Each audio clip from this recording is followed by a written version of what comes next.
Cool. And I might just keep it in this mode versus going full screen because I like to be able to know what slides are coming up and check the time and stuff like that. So I'm going to go over crypto art history today and also share my experience. I think it's important to understand that I don't try to claim that my view of the crypto art history is the only view of crypto art history. I think it's the nature of anyone telling a story or telling a history that they're going to tell it from their perspective. So there are lots of other folks out there that may have different views from me, but this is sort of how I've experienced it and how I've come to know crypto art. One other resource that I always point folks to, Martin Ostachowski has done an amazing job of documenting crypto art history as well through his timeline. He's another mentor that I think will be teaching a class a little later on, so always like to give Martin credit. And I think it's good to balance out. Don't just get your history from one person. So I try to include art throughout my presentation. This is a work by an artist named Mohara, who's actually the first artist I ever collected. So that's his work in the background. So a little bit about me up front, and then you'll learn some more about me as I sort of go through the history. So my name's Jason Bailey. I grew up in a family of engineers. I always explain that at the beginning because it really shaped who I am. So I'm kind of like the black sheep in a very technical family. All the conversations in my family growing up were about math and science and engineering. And all I ever wanted to do was be an artist. So my life has always kind of been at the intersection of art and tech. I've been working on a blog called Artnome.com for the better part of, I guess, 6 or 7 years now, where I write about sort of that intersection of art and tech. So I went to school in the late 90s to study art and art history and did painting and sculpture and printmaking. But then when I graduated, I realized there were no jobs for artists, or at least I couldn't find any. So I went into tech, and I've worked the last 20 years mostly in software startups and tech startups, and realized that I really like writing about that intersection. So we'll get into how I discovered or learned about blockchain and NFTs later. But at some point, I started a podcast that some folks might be familiar with called Dank Rares, where I interviewed a lot of the earliest pioneers in the NFT space back before we were calling them NFTs. In the very early days, some people called them Dank Rares. And that's where I've learned some of what I know about the history, is actually through direct conversation and interviews with a lot of people in the space. So that came out, I guess, in 2018. This year, in the beginning of the year, there was a lot of conversation about the environmental concerns around NFTs. So having been in the NFT space for 3 or 4 years and seeing just as it was starting to get popular and people were it was getting the attention it deserved, also seeing, rightfully so, all the concerns around the environmental issues coming in, I think that threatened to kind of crush the whole movement. So I tried to put a lot of effort and time to help raise money, to draw attention to how to improve the ecological footprint of NFTs rather than just complain or have people fight, redirect some of that human energy. So we raised a bounty and had a hackathon with 39 teams earlier in the spring and gave out, I think it was about $60,000, around that effort. And then lastly, I've got a new company called Club NFT. We're working on tools for NFT collectors that are not so much about buying and selling. We think that's kind of a solved problem, but looking at the sort of the infrastructure that we think is missing moving forward. So I've spent a lot of time thinking about collecting and kind of hanging out with people in the NFT world. So this is a presentation that I've used, or a variation on a presentation that I've used for Christie's and Sotheby's asked me to give sort of a history lesson on NFTs earlier in the year. I generally like to start with a high-level definition. I don't want to get too technical on these things, but what are NFTs and what are their application to digital art? I think the first thing to know is that NFT stands for non-fungible token.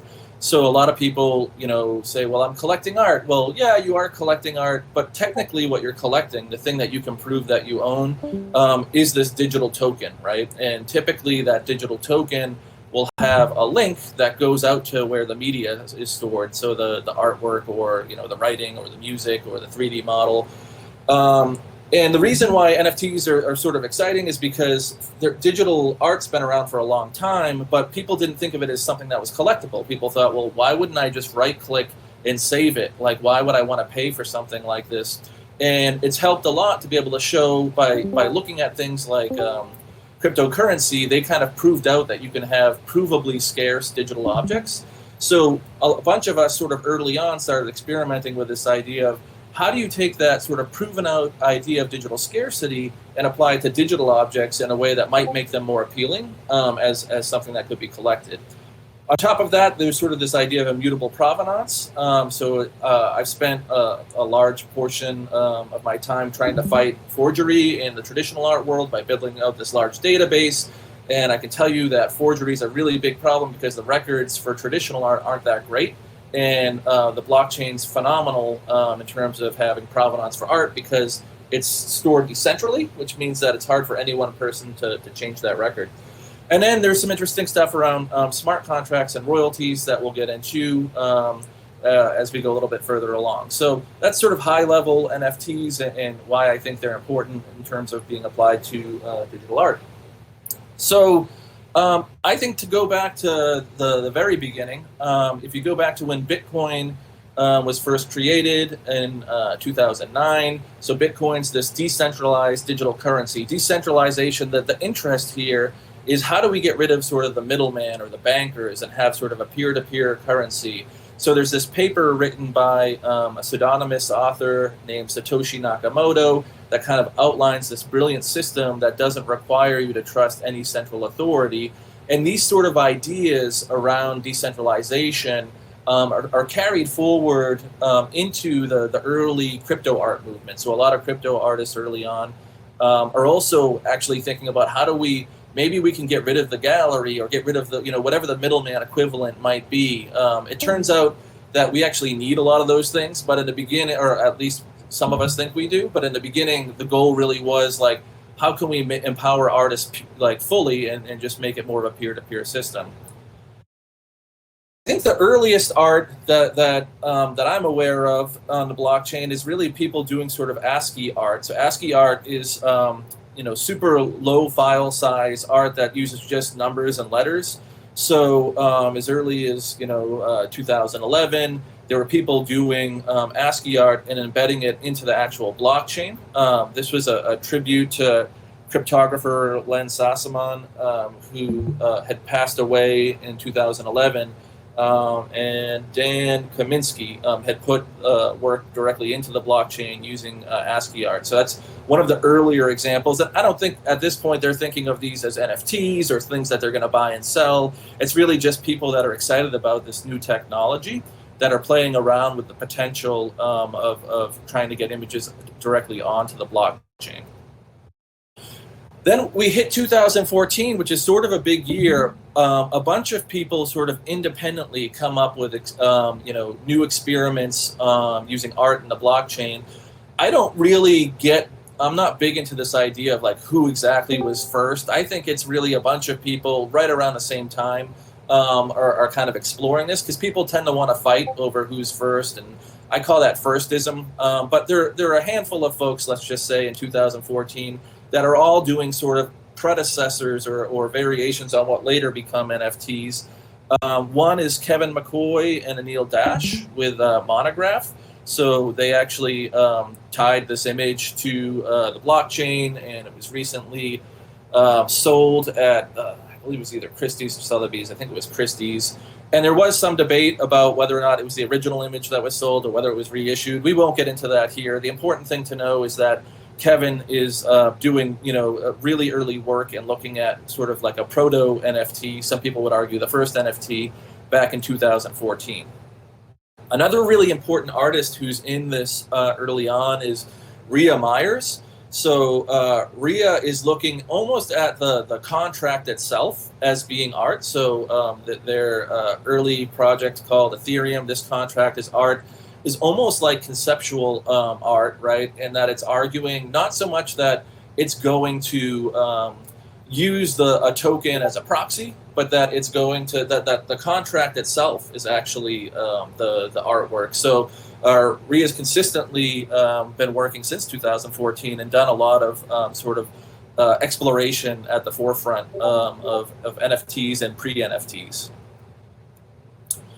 So for a long time, Nili Lerner got kind of left out of this conversation, which I've always thought was unfortunate. We've not done a great job in art history of celebrating female pioneers and female artists, and I'm very keen to make sure that this time around that we make sure that the women that are early pioneers in NFTs get credit. I think Nili's 2014 work is as close to an NFT as anything I see from that year. So she gave this great presentation recently, or talk on Clubhouse, where she explained in depth what her ideas were back then, and so that she built sort of these corporate coins that were tied back to her physical artworks. But the way she described it sound very, very much like NFTs. And back then, what she was doing, these early versions of NFTs were considered so cutting edge and bizarre that even the cryptocurrency collectors, the people that were on these forums, actually were attacking her and saying that this was a scam, right? So it's hard to believe in 2021, everyone's heard of NFTs, and sure, there are some people that still think they might be like a scam or don't really trust them, but for the most part, people understand them and they're pretty popular. But when Nili was doing this, even the cryptocurrency people were like, what is this? It looks like a scam, right? So she didn't get the credit then that she deserves, and I think she still doesn't get as much credit as she deserves. So definitely spend some time looking at Nili's work. So those folks are all in 2014. It's not like there's a whole bunch of collectors out there. In many cases, I don't even think these folks are even really aware of each other necessarily. They're sort of like individual projects or individual attempts by people to figure out ways to use the blockchain to combine it with art.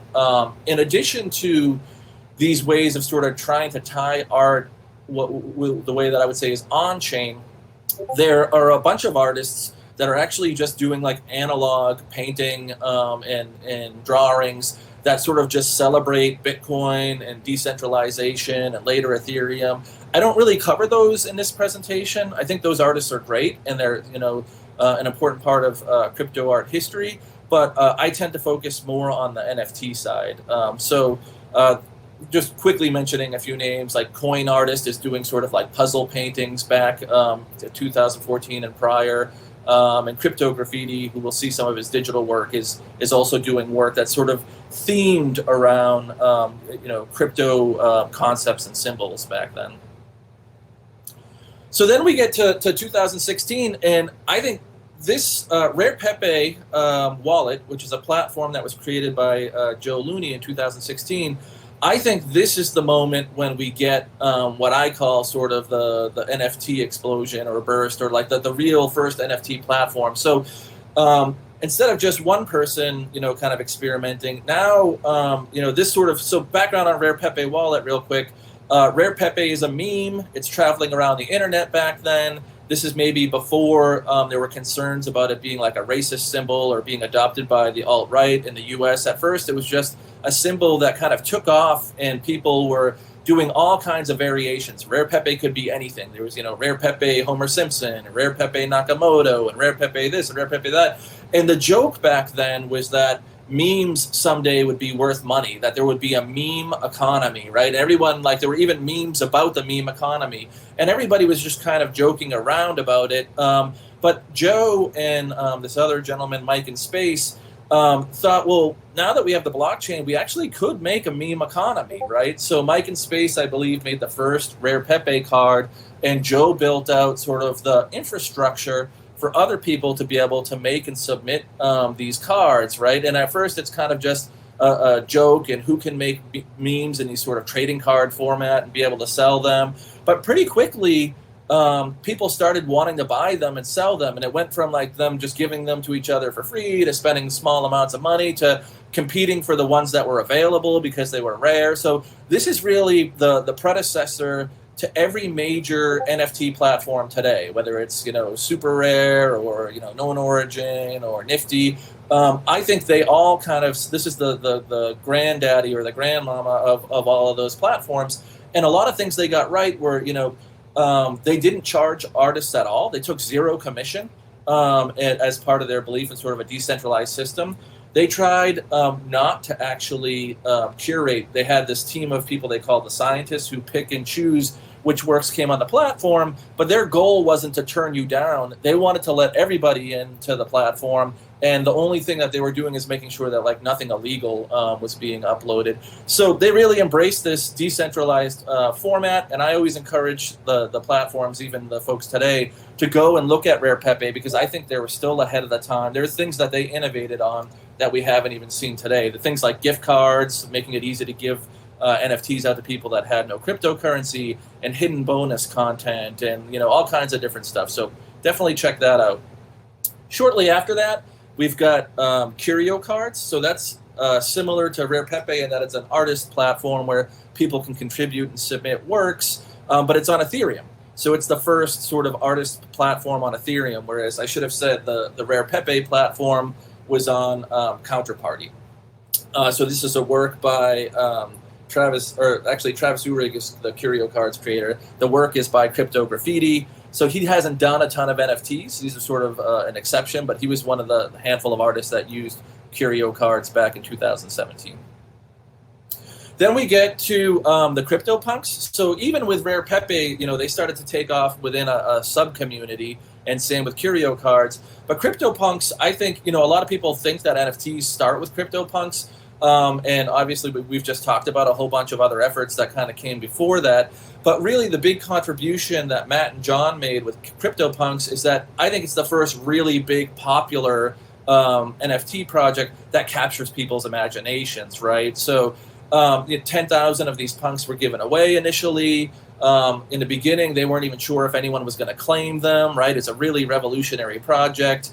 I won't get into what the project is about because I think most people know what CryptoPunks are at this point. But I will say it's been really interesting to watch how just in 4 or 5 years, they've gone from essentially being something that was given away free to where people, I think 12 punks have now sold for more than $1 million, right? So they've really captured people's imagination. Some people just think of them as collectibles. I think of them as generative art because there actually is code combining all these different features. And, I actually think that Matt and John should be regarded as important early crypto artists and generative artists. Also in 2017, we have Dada NYC. So Judy's actually on the call today, or was earlier. And Bea, she's here. And so Judy, Ma'am, and Bea Ramos, and Abraham Milano had created a website where people from all around the world could extend each other's drawings to communicate. So it was almost like a social media site, but without any of that toxic behavior that you would traditionally see with trolls on a traditional social media site, because they had designed it in such a way that people, it sort of promoted good behavior. And people, even if we didn't speak the same language, could come in and extend each other's drawings using their tools and create these really beautiful, long conversations. So I often call Dada NYC sort of the heart of the crypto art movement. Later on, when NFTs and crypto art become almost entirely about buying and selling and making money, it's always been Dada and this global community who try to remind us that there's more to this, and we need to try to think about a way to build a better, more equitable economy for the artists. And it's not just about this sort of get-rich-quick or star system. So I think I'll leave Dada at that, but know that they're still around, they're still working hard, and I think of them as sort of the heart and soul of the crypto art space. Another important platform early on that unfortunately didn't make it past the early 2018 crypto crash was Rare Art Labs. They're particularly important because they actually organized the first Rare Art conference, which I'll talk about in a second, which is where everybody kind of comes together for the first time and crypto art actually becomes a movement. But I like to give them credit because they really did a lot early on to get attention to the space and organize that event. So this is John Zettler and Rare Art Labs. So this is where I come in. There are people that have been in this space for a lot longer than I have, obviously. The folks back in 2014 that were doing really interesting projects. And a friend of mine, I had been writing about machine learning in art and all kinds of things with tech and art. And a friend of mine said, well, you should really look at blockchain in late 2017. And I thought, well, that's about money. I'm about art. I don't think I'm going to be that interested in it. And out of respect for my friend, I went and looked, I had a few extra hours and I went and read up on blockchain a little bit. And in one day I wrote an article. I bought a CryptoKitty. I bought this Mohara work from Dada NYC. And I just spent a few hours writing an article saying the blockchain art market is here, which sounds pretty bold considering like I had only done a few hours worth of research, but I wasn't sure that anybody was even going to read it. And then by the next day when I woke up, I had like 100 emails because in late 2017, it was like this big spike in cryptocurrency and crypto art. And the SEO, my article had gone to the front page of Google. So I got invitations to like speak in London at Christie's and to like go to Bahrain, and all of these invitations started flying in because my article showed up first. But I actually didn't know that much about crypto art at the time. It was, or about blockchain, I should say. I knew much more about art, and what appealed to me that showed up in that article, and I think these core concepts still kind of hold true today. I saw 4 opportunities where blockchain could actually be really helpful to problems that I had encountered in the art world. So one we've talked about a little bit, which is driving digital art sales through digital scarcity. So there really hasn't ever been much of a digital art market. I think the digital artists are some of the most important artists of our generation, but we haven't seen a marketplace to really support them. And I kind of could project forward and see how we could end up with something like NFTs, right? We weren't calling them NFTs then, but it seemed pretty clear that that could happen. Democratizing fine art investment. So there was this idea in the air back then about fractional ownership. Like, I can't afford a Picasso painting, but maybe if you break it into, a million different pieces, fractional pieces on the blockchain, we could buy shares of it almost like stock. I've come around to not liking that idea because what happens when you turn a famous physical artwork and you fractionalize it into thousands of pieces is that it ends up in storage because it's now just an investment and it kind of loses its purpose as an artwork. Improving provenance and reducing forgery. So I talked about that up front, but it's really important that blockchain is excellent at keeping a historical record of who created what and whose hands they've passed through. And then creating a more ethical way of paying artists. So this idea that we can have royalties where when a work is resold, every time it's resold, the artist gets a commission based on that. And we have the start of that today with some platforms within a given platform. If I buy something on Super Rare and sell it, every time it resells, the original artist gets 10%. But we still need to work on being able to get platforms to interact with each other's contracts that way. So I'm going to do a quick time check. Okay, I think we're doing pretty good here. So early 2018, so this should say 18. We have this seminal event called the Rare Digital Art Festival. So this is shortly after I wrote my first article and I was getting all these questions and I was thinking, oh crap, all these people think I'm an expert and I don't actually know anything. Where can I go to learn about what's actually going on with blockchain and art? And Dada and Rare Pepe and Rare Art Labs combined together to do this event. They all kind of were saying, look, we're all doing these things. We all have our own sub-communities, and we're doing these things on our own. It feels like there's something bigger here. Why don't we all come together in New York City and have a conference to talk about where this could all go, where crypto art could go? So Matt Hall and John Watkinson from CryptoPunks were there, and a whole bunch of other folks. The Dapper Labs guys were there. I was very lucky to be there to witness it. People that were there all kind of share the same reverence for it. I think we all thought that we were going to go into a room with maybe 15, 20 other people, but there were easily a few hundred people. It was like the energy there was just like boiling over. It was just like this magical event that most of us would argue is sort of the birth of crypto art and NFTs proper. So that's where I met a lot of the people that I would interview later, who I now consider like family and friends that were the original pioneers in the NFT and crypto art space.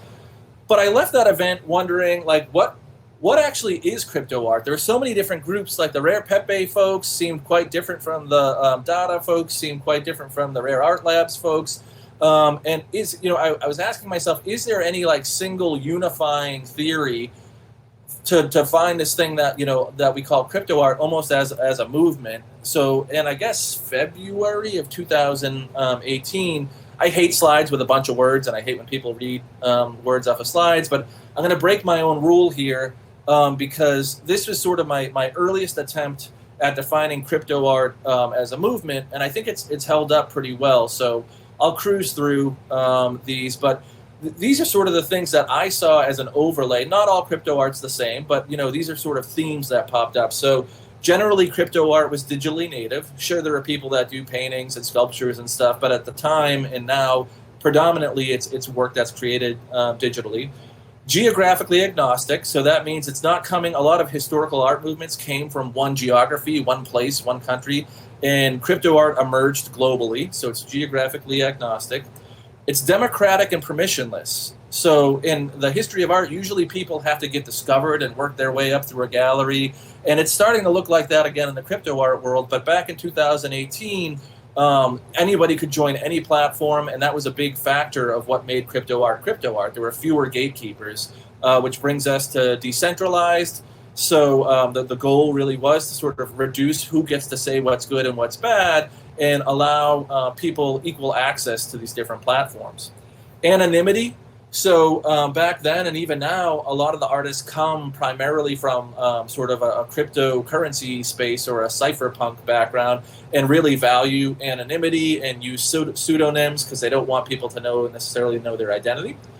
Memetic. So we talked a bit about this idea of the meme economy. A lot of the work in crypto art is inspired by memes, either about cryptocurrency or memes more broadly, so variations, but also memetic in that crypto art is almost designed to spread quickly through the internet. Self-referential, so a lot, maybe less so now that crypto or that NFTs have become really popular, but crypto art itself, which I think of as more of the movement versus NFTs, which is like the technology, crypto art often talks about things like the Bitcoin pizza or like events that happened in sort of blockchain history. Crypto patrons. So part of why we saw crypto art take off is because there were a lot of young folks that had made a fair amount of money buying, selling, trading cryptocurrency, and there weren't that many things you could buy with it. And in a lot of cases, they became the early patrons that were buying the work and supporting these artists. The whole movement is very much pro-artist. So that's the sort of the idea that we had that 10% royalties carrying forward. And making sure that the sort of the artists come first, and then dankness, which was I had come from this traditional art world and traditional art world training where if you liked work that wasn't by someone who had a lot of training or wasn't as quote unquote sophisticated, then you were at risk of being like people thinking you had bad taste or something like that. And what I liked about early crypto art is we threw that out the window. It didn't matter how much skill or training you had. It was really just about how expressive the work was, and we called that sort of dankness. So that was, early definition of crypto art. I think it still holds fairly true, and it's hard for people to believe, but actually in 2018, the big problem was how do we find enough artists we had more platforms than we did artists. So people don't believe me when I say this, but when Super Rare first came out, so today there's like a long line of artists that are like begging to go on Super Rare. When Super Rare first came out, those guys didn't have that much of an art background, and they came to me and asked, because of my art background, do you know any artists that might be interested in using our platform? So as a collector and a big fan of Robbie Barrett, I introduced Super Rare to their first artist, Robbie Barrett, and collected the first token on Super Rare, and then went on to introduce them to Hackatao and a few other artists. But not just Super Rare, all the platforms early on in 2018, I was writing articles begging artists to go onto these platforms because there were collectors that wanted to collect, and there just weren't enough artists. So we obviously flipped that problem now. Shortly after Super Rare launched, I worked with Super Rare to create a giveaway card of 300 works by Robbie Barrett. And I bring this up in a crypto art history presentation because We then went to Christie's in London, so you might recognize Judy all the way to the right, who's in attendance for the talk today. That's Matt Hall of CryptoPunks fame, John Zettler, and I always forget. So it's the woman from Ascribe, McConaughey. Masha McConaughey. So a bunch of OGs, and I gave out from the stage 300 of these NFTs to the art world, and I would argue this is the first time that the art world actually ever heard of NFTs. The presentations that day were really about blockchain and provenance and this, that, and the other. So we were like a weird group, like a group of weirdos in this traditional art world that had never heard of any of us, and we're talking to this crowd, telling them, hey, digital art's collectible now. You've got some on this card. You should take it really seriously. If you're going to throw it away, let me know. I'll buy it from you. And I think Judy will agree with me. They all looked at me like I was nuts. Like they had no idea what I was talking about. And that kind of played out when over the next couple of years, it turns out of the 300 NFTs, like 280 of them or something like that ended up being like thrown away or unaccounted for. And I hate to always make it about money, but the ones that remain now sell for as much as $300,000 each. So I periodically get emails from art world folks saying like, oh, we should have listened. But I think this is sort of the moment as much as any other moment when NFTs become part of the traditional art world. And this was another panel where we kind of talked about the more traditional use of blockchain as a way to look at provenance, not necessarily for digital artworks, but for physical artworks. So I measure the history of crypto art sort of by rare AFs. The first rare AF, I argue, is like the birth of crypto art. The second one, that first year was how do we get enough artists? And the second one, we had gone into a cryptocurrency slump. There was much fewer people at the rare AF 2 than there were at rare AF 1. And I think a lot of us at first were like depressed that it was like far fewer people. But then we realized it was like just the core cool people, the builders and the artists and the collectors, like that smaller group of the diehards, right? Because it wasn't clear in 2019, if you can believe this, that NFTs were ever going to go anywhere or even be a thing, right? So people weren't really collecting, and like artists were losing interest, right? And the platforms were starting to shut down. So again, we have Judy there and the guys from Super Rare in the back, and a bunch of us. It was this sense of how do we make sure this doesn't die out? So we talked a lot about, how do you get collectors on board? And we started to see whales come in late 2019, early 2020, which did help prop up the market quite a bit. Then we get to 2020, so first year is how do we get enough artists? Then it was how do we get enough collectors? And then the question was, okay, we found some people, some of them fairly wealthy even, who are willing to spend money on these NFTs. But the traditional art world, a lot of my friends from the traditional art world would say, yeah, you can get people to buy something once, but until you have a healthy secondary market where people have a sense that if they buy something, someone else may want to buy it from them later on, you don't really have an art market, right? So the questions kind of shifted to how do we build this out into a full secondary market in 2020?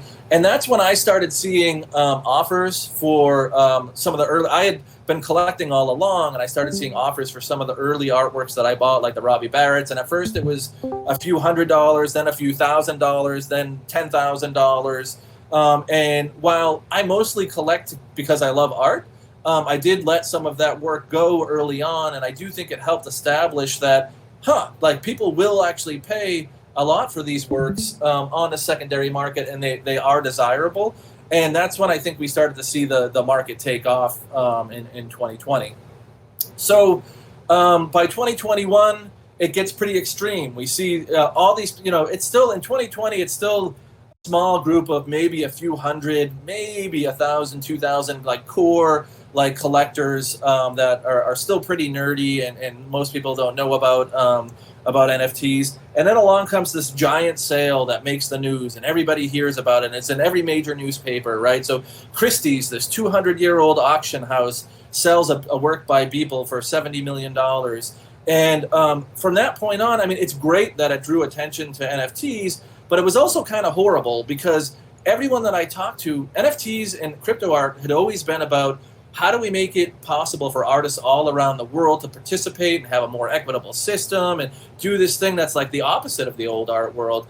And by the time the Christie's sale happened, people were coming to me and saying, this is that stuff that you're into, NFTs. Like, it looks like it's the same as the old art world, like 200-year-old auction houses selling works for $70 million that nobody can afford, you know? And in a way, it forced us all to do a lot of trying to educate people that crypto art was never supposed to just be about, you know, $70 million sales. It was supposed to be about trying to explore a new mechanism where no matter who you were or where you came from, you had sort of a shot. And like there was this tight-knit community that wanted to do explorational work. So we spent a lot of time trying to explain that, and sometimes on deaf ears.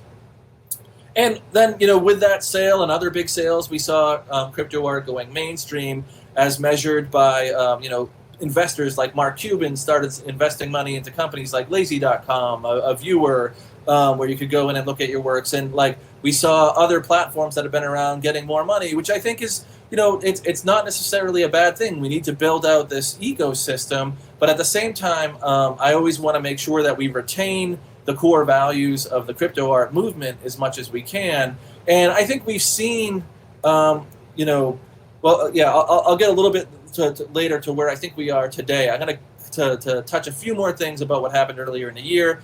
So for folks that don't know, my friend Memo Egden, who's a digital artist, had written a really important paper about the power consumption that's involved with NFTs, particularly Ethereum NFTs, toward the end of 2020, beginning of 2021. And that's when we started seeing artists sort of getting attacked. Even some artists that I talked to that said they were getting death threats because of the electricity consumption being used in NFTs.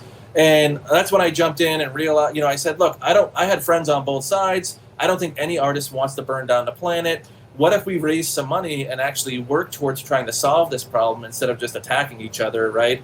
And that's when I started the Green NFTs movement.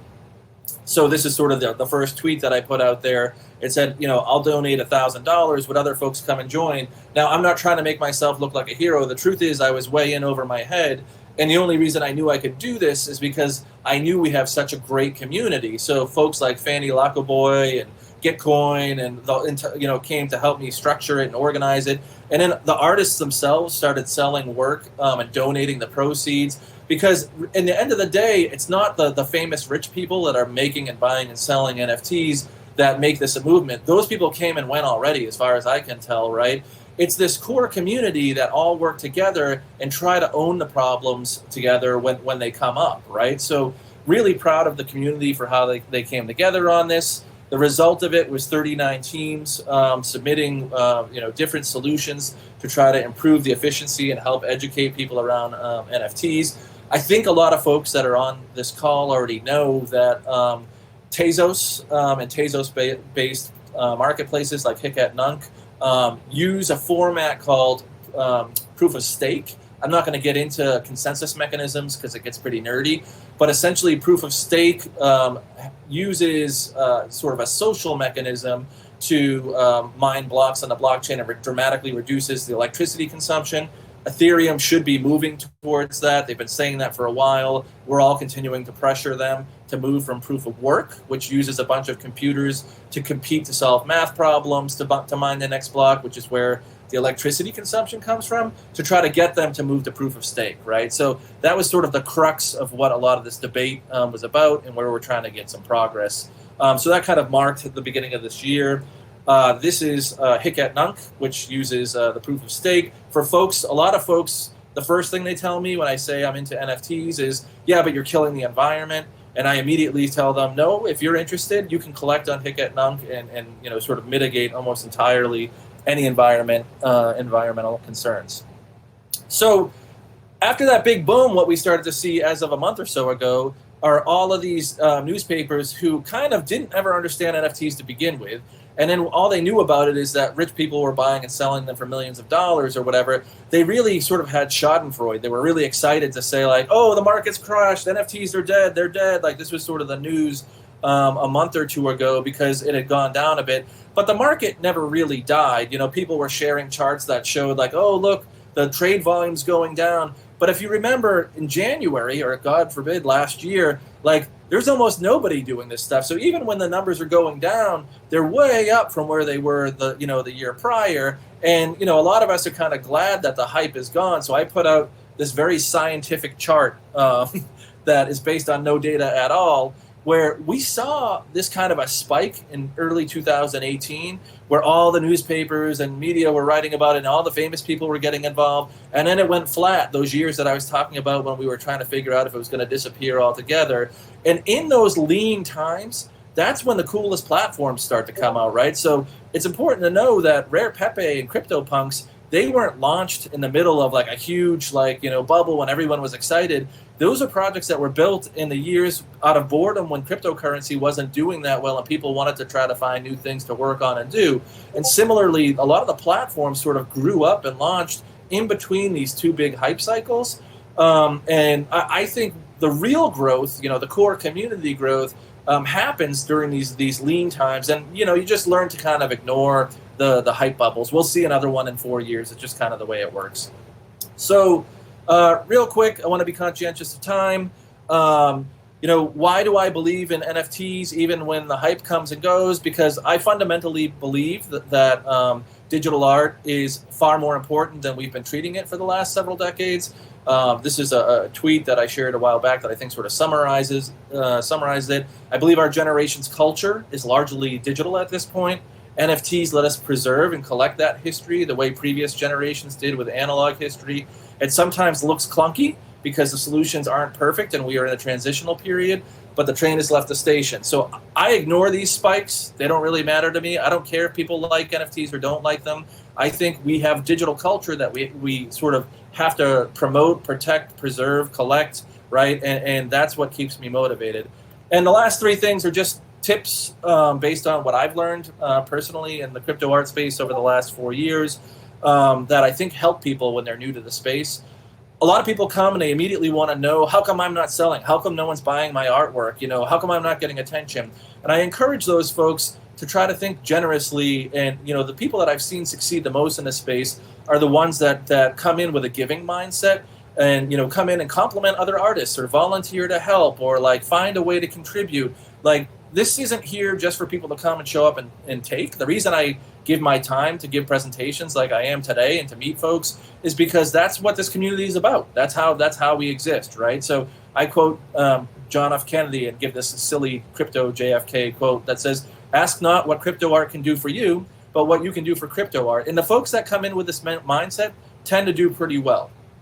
Another thing, patience and humility, right? So you're not going to get rich right away. You might not get rich ever, but you'll be rich in that you'll make a lot of great creative friends around the world and have access, to all this great new work. And yeah, some people are going to find collectors and be able to sell, but you have to be patient, right? So I use a couple examples. Sarah Zucker's work was sitting on Super Rare for a year with nobody buying it, right? And finally, when I finally made a decent sale and had the extra money, I went in and bought up almost all of it, right? And at the time it was only $50 per work, and people wouldn't even pay that for NFTs in general, right? And she writes in a tweet, that artists should be patient. The work didn't get better because I bought it. Her work was always great, right? But, the market's just a funny thing. Sometimes people get hot, sometimes they don't, right? So I came along, bought some of the work. A lot of other people started buying her work, and now she sells work at Sotheby's for $22,000, and it's a couple of years later. Is everyone going to end up Sotheby's? Probably not. But my point is, her work was just as good when no one was buying it at $53 as it is today. So don't look at whether or not people are buying your work and think, oh, I'm no good, no one's buying my work. Or, gee, I'm great, someone bought my work. Have a strong self-concept about your work being good independent of whether or not it sells at all, right? And similarly, there was a time people, Xcopy is one of the most popular artists in the crypto art space. There was a time when no one was buying his work either, right? So I bought his first work for a pound, $1. 4 or 5 years ago. So, and now he's pretty much world famous and sells work all over the place. So my lesson here isn't you're all going to get world famous. It's that if they had thought early on when no one was buying their work, if they had given up because they thought it was no good, they never would have got to where they are today, right? So the correlation between sales and quality of work, I think, is almost non-existent. And then hard work in abundance. I beat the drum on this one a lot. I hear sometimes gallerists that work with NFT artists or worse collectors telling NFT artists, don't put out too much work, don't tokenize too much work, you're making too much work, because they're worried that it's going to drive down the value of the works that they bought. I think that's the dumbest thing in the world. There's nothing worse than telling an artist to make less work. The value and beauty and purpose of art goes far beyond its cost and its price.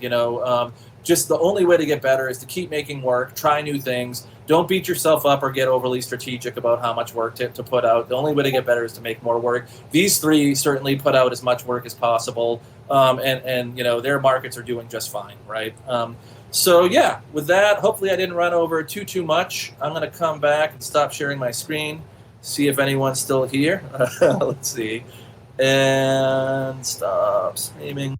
And I'm good to hang out for another 15, 20 minutes or so if people have any questions about sort of my version of crypto art history, or just questions in general, or anything they want to share.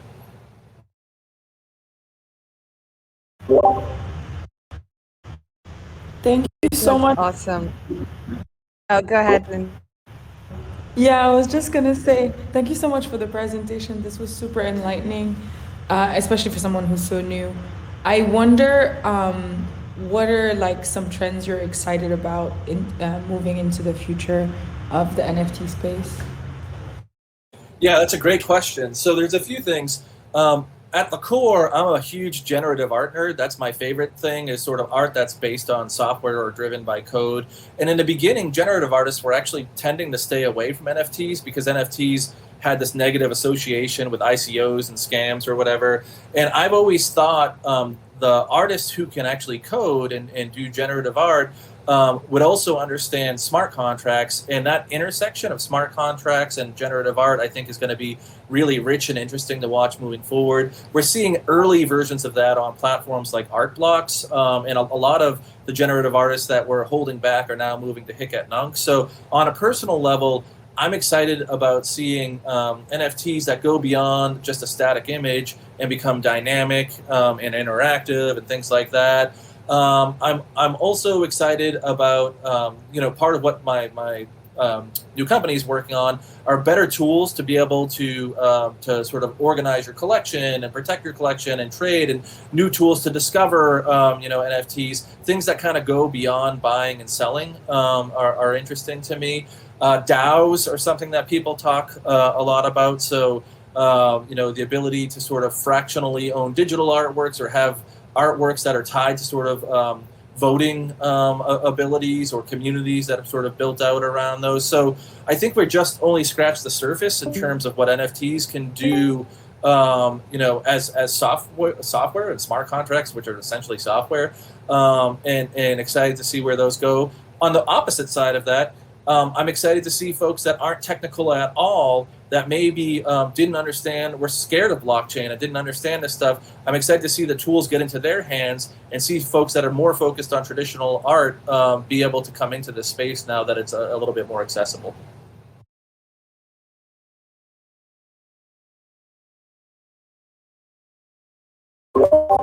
Thank you so much. I definitely agree about generative art. It's something I've been getting really, really excited about lately, and I see the sort of appetite for it, but also just how interesting it is to like create immersive experiences, and see the response of that. Yeah, so thank you.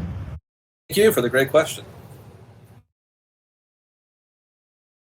I have a quick question. Do you think there's going to be more of those rare AF events in the future?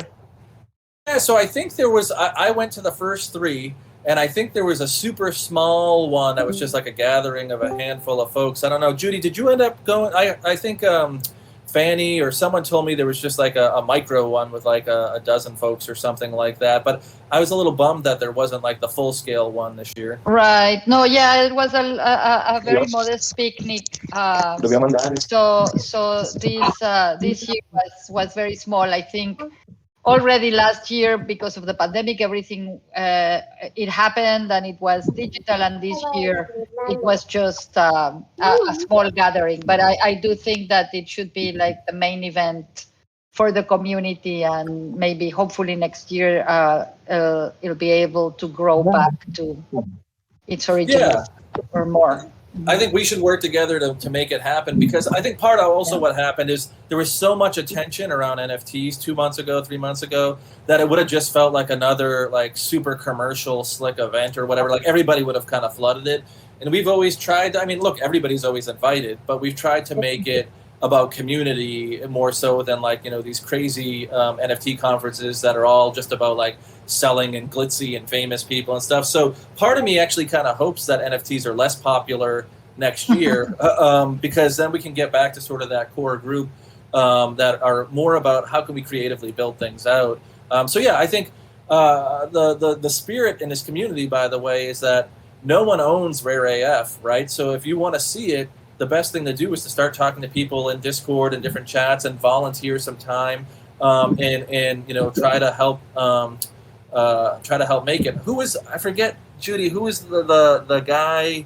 Jim Waugh is the guy who has been organizing it, and his MO, it tends to be very, very community oriented and much less. It's more about getting together instead of it being like some kind of corporate thing. But I think that it should. I don't think it should be corporate, but I certainly think there is plenty of room for everyone in the community to be able to participate, and for that it needs some, like, you know, energy and some, you know, organization and muscle, right? So yeah. So I guess I'd say my answer then is to, you know, if it's something you're interested in, unlike other communities where you just kind of have to sit there passively and hope it happens, reach out to James Waugh. He's awesome, and he'd be thrilled. You don't have to say you'll do the whole thing, but there is a telegram. There is a telegram of the Rare AF actually that so you guys can come in, and then we'll see what happens next year. But in the meantime, this year there is like NFT NYC in soonish, I think in November, which is going to be a huge conference. But that is more what you're saying, Jason, more about like, it's kind of a cross between the business and all the new players and all of that. Right. Question. I think we have a question from Murat, who doesn't have a mic, but he's saying, do you think interactive NFTs will be accepted as a common medium in the future, or more platforms will support it?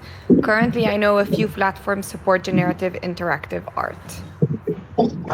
Yeah, I actually think that's the exciting part here. Like the art hadn't changed that much. What we saw in NFTs in the first couple of years were essentially the same kind of digital images that people were already making. But this new intersection of technology could mean an entirely new thing that doesn't even look like the art of the past, right? So these NFTs, interactive NFTs that could act as access tokens or allow the end user to somehow, end users even, work together to influence how the work looks or functions. You know, they could even move out of the visual territory into the conceptual. I really want to see and believe what we'll see is the lines between sort of music and software and art go away and get blurry. And this new thing emerge that's sort of like more multimedia-driven experiences. And I think platforms, the marketplaces, once they see the appetite for it, will expand to accommodate it. But I actually think we'll see the artists take it upon themselves to build out those things without a marketplace first. But like the same way we saw CryptoPunks before we saw Super Rare. You know, we saw these experiments before we saw the marketplace for them. I think we got Andrea. I think you might need to go on mute unless you're asking a question. Sì, e poi si contraggono e esce fuori l'aria. Was that a question, or he maybe doesn't know his mic's on? Either way, that's okay. Do we have any more questions or thoughts? If you don't want to speak or don't have your mic working, feel free to type and I can read it out. I have another one, if I can. Yeah, I just wanted to ask, like, I think this was already mentioned a bit, but what would be the best way for a traditional artist to approach the crypto art scene? Like, do you think it's like this kind of interactive NFTs or Yeah, so what kind? I'm gonna make an assumption on traditional artists. If you're not, so there are traditional digital artists, and then there are traditional analog artists, and I get this question a lot. I'm just gonna say, if someone's a painter, for example, and they come into the space, there are collectors that will buy just a digital photo of a regular painter, but that's kind of the exception. Like most people, a big part of this market really is about digital art, whether it's interactive or just static digital art, or that there's some sort of digital component. And I think it is an opportunity for analog artists or traditional artists. I mean, I was trained in painting and sculpture and printmaking, to try to think about, are there ways, not ways just for the sake of making it digital just to sell it, but are there ways to expand your practice to include some digital elements to it that sort of give it a reason to exist digitally? Because the market for physical artwork sort of already exists, right? So conceptually, I think why a lot of collectors struggle with just buying physical artworks as NFTs is because they're like, well, I mean, I already could have bought that physically. Why do I need it as an NFT? So I think it's an opportunity. Like, don't let me stop you if you're an analog artist from trying to just mint your physical artworks. There are plenty of people that do that, and some have done quite well. But I do think it's an opportunity to sort of explore and embrace digital tools. It doesn't mean you have to become a programmer, although programming's pretty fun. You can use some pretty standard animation tools and things like Photoshop to get in and try to create digital variants on the physical works. And sometimes I see when artists do that, they're a little bit more successful in the market, which isn't the only thing that should drive your direction, but they also seem to have fun exploring this as a new way to look at their existing art practice. Could I chime in there for 1 second? Sure. I think we had a question from Callan just before Walt. Right, Callan? Sorry. I think Ryan was just going to add to that last question real quick. Yeah, just real briefly, I felt that it was a great topic that you brought up about the digital and physical. And just real simply, I think that no matter which medium you're in, whether it's the digital or physical, I think the other can really work as a complement and start to like bridge that gap and extend the narrative of the story that you as a creative might be trying to engage your audience in. That's great advice. Yeah, and I myself went through that. I thought digital art, I thought digital art was the worst thing in the world in the late 90s, and I was allergic to it, and I grew up in studios, and I only learned digital art because I had to get a job and learn all these tools. And then I fell in love with the history of digital art and generative art once I got to know it a bit more. So I think it's helped my physical practice as well. So I think that's great advice, Ryan. I'm sorry, so was it Kaylin, Nicole, that was next? Yeah, it's Callan. Callan, I'm sorry, Callan. No problem. I'd love to hear your thoughts on NFTs that aren't visual like art, like writing or music or even dance. Like, do you think these art forms could work in the space, or is NFTs really tailored to sort of the visual medium? Yeah, I think we need creative people to. So I always say the worst thing that could happen to NFTs is if we assume that that everything's been done and now we're just going to repeat what's already been successful, right? So it's early, and this is a really experimental format. And I think there are people that have sort of done either more conceptual type works or I'm seeing more musicians doing music. I personally would love to see more written work. Sorry, I'm having a hard time. I think somebody might need to mute. Nicole, is there any way to mute the background? Yeah, so it's Andrea, right?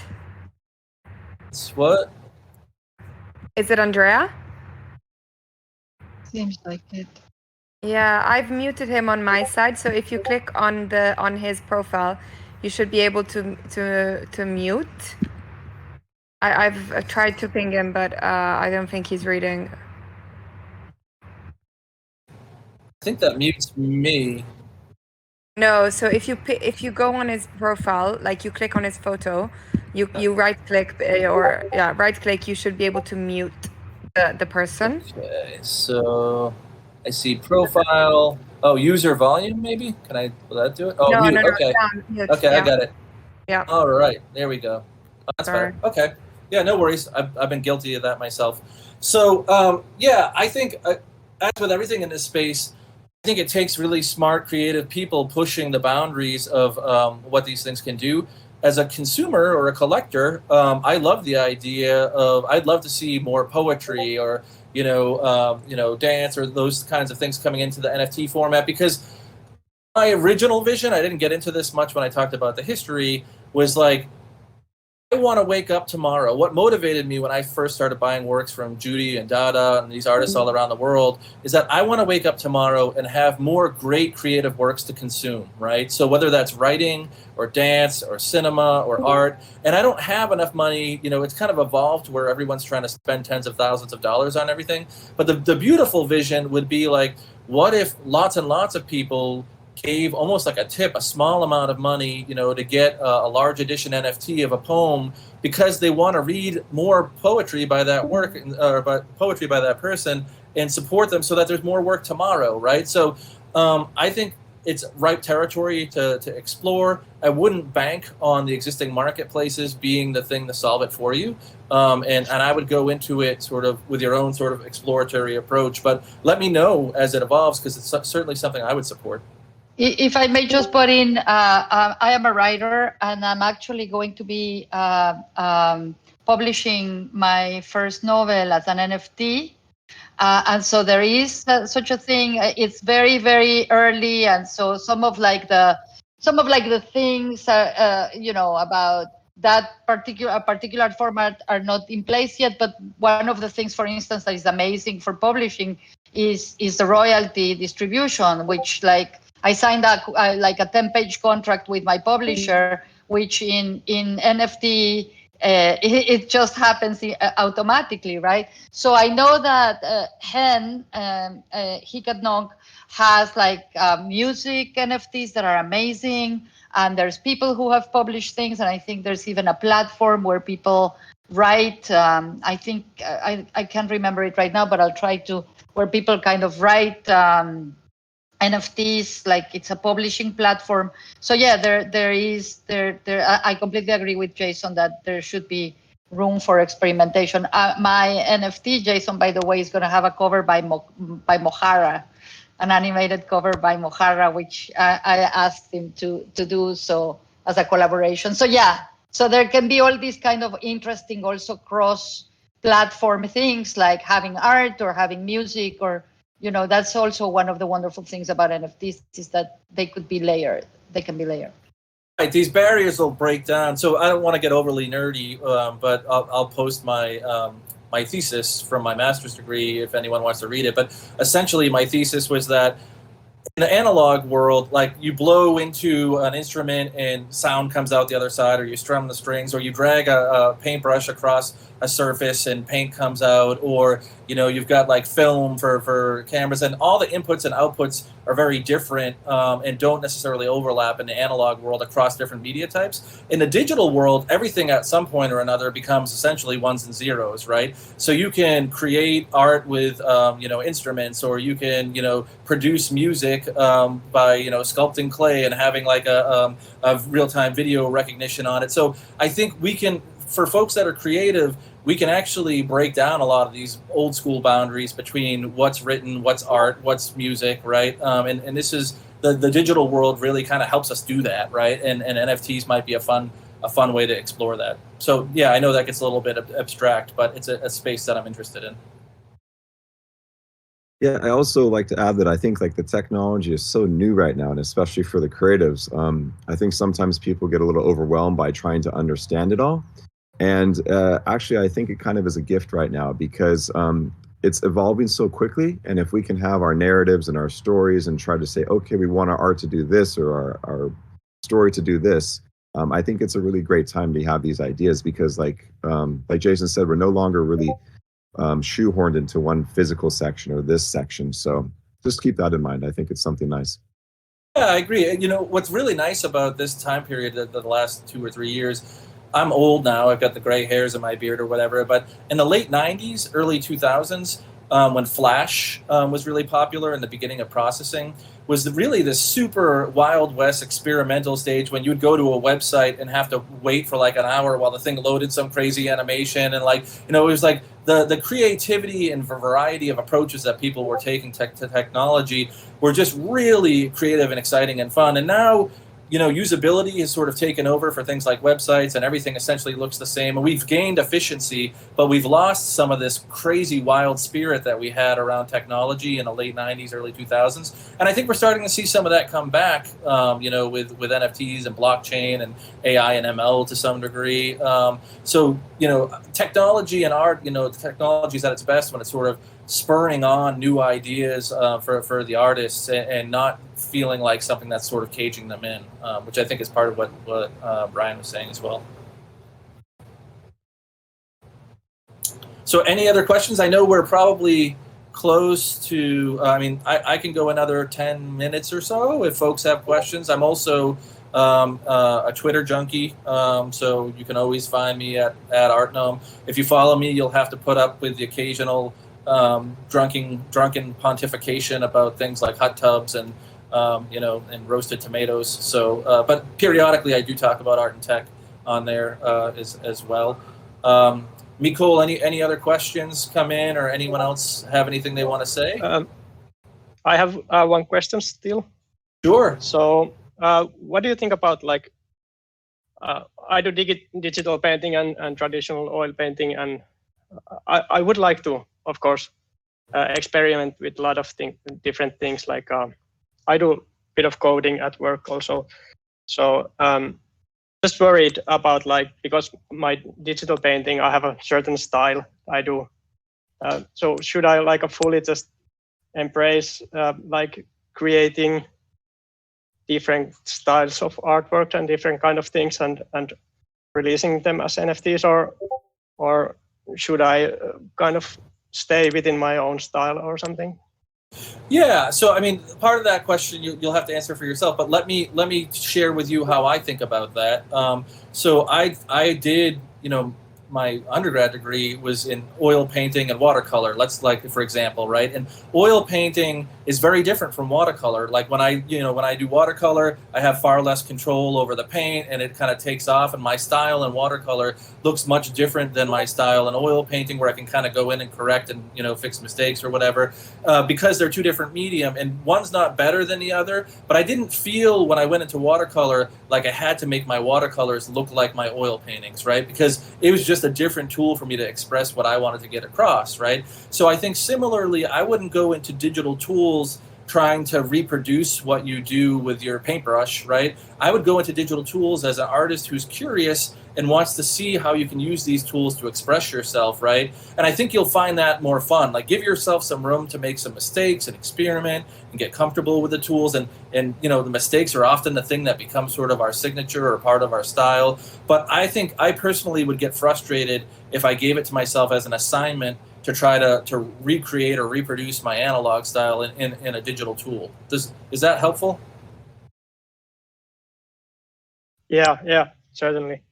Enjoy it. Like, you know, just go in and some digital tools will come natural, some won't. Just have fun with it. Don't put pressure on yourself to make phenomenal, amazing things right out of the chute, or to reproduce what you're already doing. Just do what artists do best and explore for a little while. It would be my recommendation. Thanks. I think we have one question from Quixum, which says, do you think there is place for artivism in crypto art space? So is artivism, is that activism in art? I think so. I believe so. Yeah. Yeah, I think all art has a certain level of activism, some more than others, right? But we're all trying to communicate some kind of message. So maybe we'll have a spectrum here where on the one side, I would argue that all art has some sort of message and has an activist component.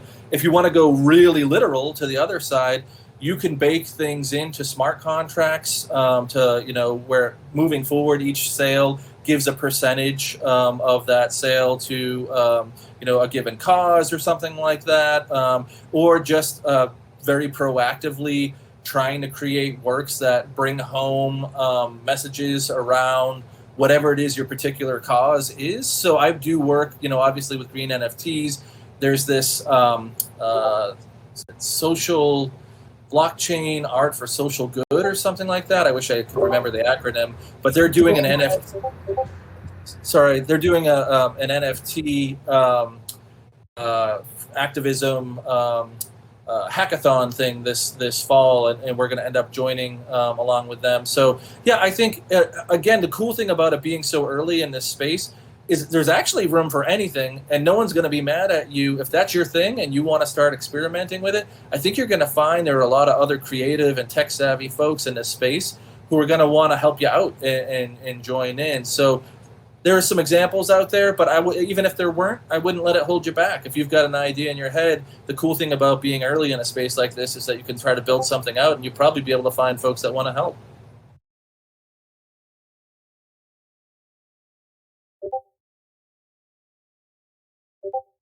Anything else, Miko?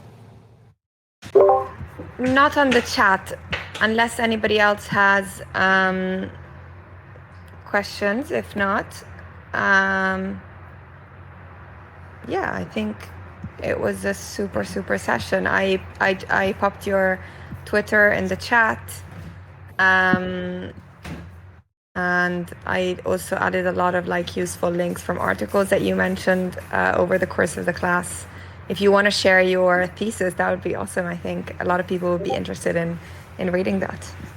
Sure, yeah, it's a little cringy now because it was 2007 or 2008 or something like that I put it out. So I go back, and parts of it I'm like, what was I thinking? But other parts I'm like, oh, that's kind of interesting. So I'll put that out there. And again, my Twitter is the easiest way to reach me. I actually think when I saw the list of participants for the residency, I went through and tried to follow you all, or at least the ones that are on Twitter already. So I'm excited to see your work develop. I'm sure I'll sit in on some of the other mentor sessions because, again, for me, it's about community. I don't really give a shit about blockchain, to be honest. The whole reason that I've been in this space for 4 years is because the amazing group and community of creatives and technologists that have kind of clustered around this space. So I know there are lots of other people that have other reasons for being here, but for me, it's the ability to be around creatives that kind of come from all around the world and have different ideas and being able to share together. So really appreciate, it's people like Nicole who set these things up that make this community what it is. So really appreciate Nicole setting this up and having me here today, and excited to see where you all go. Thank you so much, Jason. I think this was absolutely awesome. So really appreciate your time.